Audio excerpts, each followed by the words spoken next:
Senin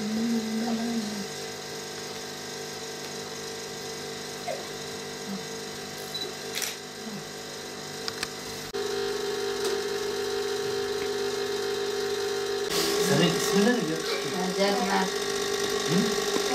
Eşimle anlaşamıyorduk. İşte sürekli çalışmıyordu. Evde oturuyordu. Ben diyordum çalış, o da diyordu iş yoktur. Böyle birbirimize giriyorduk. Anlaşamıyorduk, kavga ediyorduk. En sonunda ben dedim artık dayanamıyorum dedim. Sen kendi yoluna, ben kendi yoluma.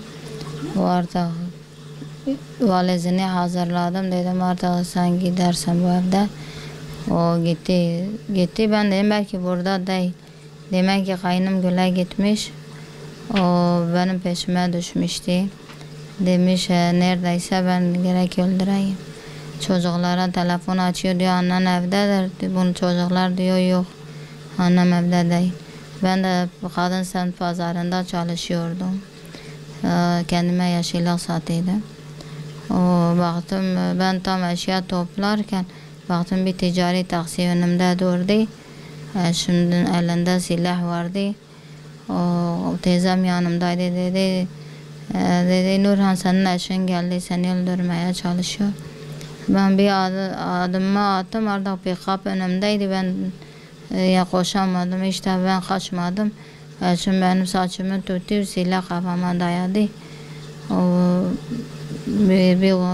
Bir ateş etti kafama ateş etti. Nasıl ateş ederken ben düştüm yere.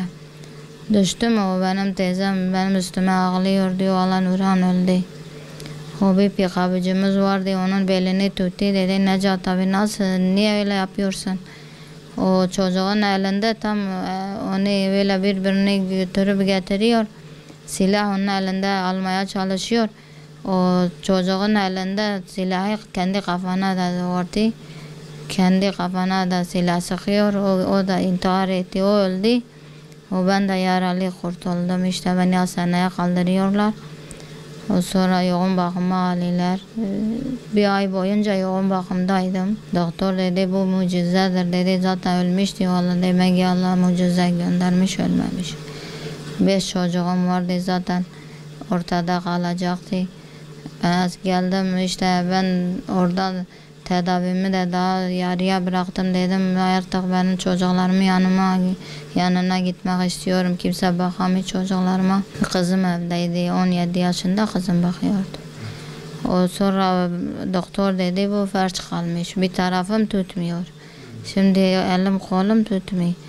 Fizik tedavisini görüyorum ama bir faydasını görmedim. Allah geçimimiz ama Allah tarafında da böyle komşular olsun. Böyle bir dernek olsun ama bize yardımcı oluyorlar. Yoksa bir herhangi bir gelirim yoktur. Bir engelli maaşım tektir o da. 5 çocuktur da ev nasıl hani bir maaşla geçinebiliriz. Devlete bir geliyor diyor sen engelli maaş alıyorsun başka bir şey vermiyorlar. Çocuklar hepsi okula gidiyor.